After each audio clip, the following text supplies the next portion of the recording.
السلام علیکم ورحمۃ اللہ وبرکاتہ۔ ناظرین محترم، استقبال ہے آپ کا، خیر مقدم ہے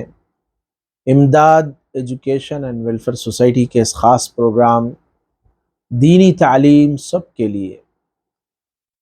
ناظرین محترم، آج کا خاص عنوان یہ ہے اسلامی نیا سال یکم محرم الحرام 1445 ہجری کا آغاز ہونے جا رہا ہے۔ اس کی وجہ تسمیہ کیا ہے؟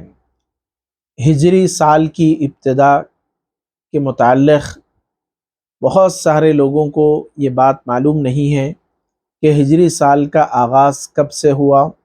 کیا وجہ ہوئی جس کی وجہ سے ہجری سال اور مہینے کا انتخاب عمل میں آیا۔ ناظرین محترم، جب حضرت عمر بن خطاب رضی اللہ عنہ کا دور خلافت آیا تو چونکہ اسلام دور دور تک پھیل چکا تھا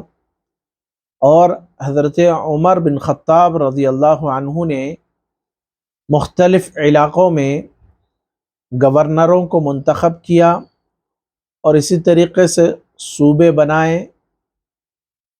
جس کی وجہ سے لکھا پڑھائی کے بہت سارے کام ہونے لگے، لیکن اس کے اندر مہینہ تو لکھ دیا جاتا، درج ہو جاتا، لیکن تاریخ اور سال اس کے بارے میں بہت سارے شبہات اور بہت سارے معاملات کے اندر دقت آتی۔ تو صحابہ رضی اللہ عنہم کے مشورے سے حضرت عمر بن خطاب رضی اللہ عنہ نے اسلامی نئے سال کا آغاز کیا۔ چنانچہ حضرت علی کرم اللہ وجہہ اور دیگر صحابہ کی یہ رائے تھی کہ ہجرت کا سال کون سا ہو، یعنی اسلام کی تاریخ کا کوئی ایسا بڑا واقعہ ہو جس سے ہجرت کا سال شروع ہو۔ مختلف صحابہ نے مختلف رائے دی۔ بعض صحابہ نے کہا کہ اللہ کے نبی صلی اللہ علیہ وسلم کی جو بعثت ہے، جو آپ کی پیدائش ہے، ولادت ہے، وہاں سے ہجری سال کا آغاز کیا جائے۔ بعض صحابہ نے کہا کہ اللہ کے نبی صلی اللہ علیہ وسلم کو اللہ تعالیٰ نے جو نبوت عطا فرمائی وہاں سے ہجرت اور ہجری سال کا آغاز کیا جائے، لیکن حضرت علی کرم اللہ وجہہ اور دیگر صحابہ کی یہ رائے تھی کہ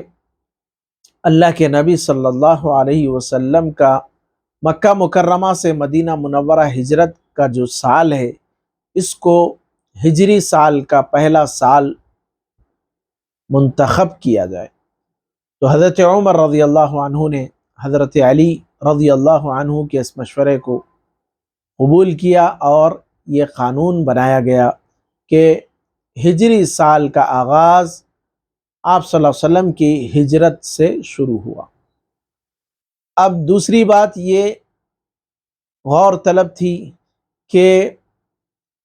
ہجری سال کا مہینہ کون سا ہونا چاہیے، چونکہ عرب کے پاس پہلے سے محرم پہلا مہینہ تھا، تو حضرت عثمان بن عفان رضی اللہ عنہ نے کہا کہ محرم ہی کو پہلا مہینہ قرار دیا جائے، اس لیے کہ اس میں ایک خاص نقطہ اور یہ دینی نقطہ تھا کہ سارے مسلمان حج کے لیے ذی الحجہ میں نکلتے ہیں،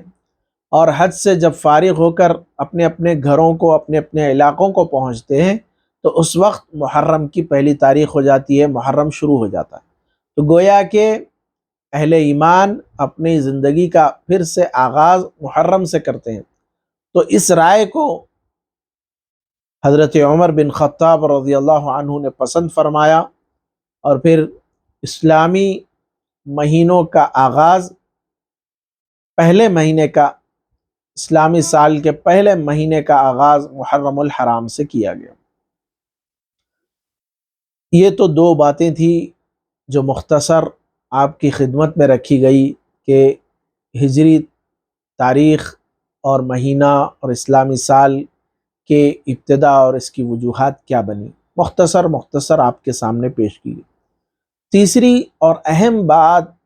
جو ساری امت مسلمہ کو، ہمارے اساتذہ اکرام بھی پوری دنیا سے یہ پیغام دے رہے ہیں، ہم بھی اسی کو شاگرد کی حیثیت سے اپنے تمام ناظرین کو یہ بات بتا دینا ضروری اور اہم سمجھتے ہیں کہ اسلامی نئے سال کے پیغامات بھیجنا یا مبارکباد کہنا کہ اسلامی نیا سال مبارک ہو، تو اس طریقے کی کوئی بات صحابہ اکرام رضوان اللہ علیہ مجمعین سے ثابت نہیں ہے، جو کہ حضرت عمر رضی اللہ عنہ نے خود اس کا انتخاب کیا اور جاری فرمایا، ان کے دور میں نہیں ہے۔ حضرت عثمان بن عفان رضی اللہ عنہ کے 12 سالہ دور خلافت میں یہ بات نہیں ملتی کہ محرم آیا اور پھر ہر سال صحابہ نے ایک دوسرے کو نئے سال کی مبارکباد دی ہو، ایسا کئی واقعات کہیں پر بھی کوئی بات نہیں ملتی۔ حضرت علی کرم اللہ وجہہ کا دور خلافت آیا، اسی طریقے سے ہم دیکھیں گے تابعین، تبع تابعین، اولیاء اللہ، بزرگان دین کی تعلیمات میں کہیں پر بھی ہم کو اسلامی نئے سال کی مبارکباد دیتے ہوئے یا کسی کو لیتے ہوئے ہم کتابوں میں یا ان کے اپنے واقعات کے اندر کہیں پر نہیں دیکھیں گے۔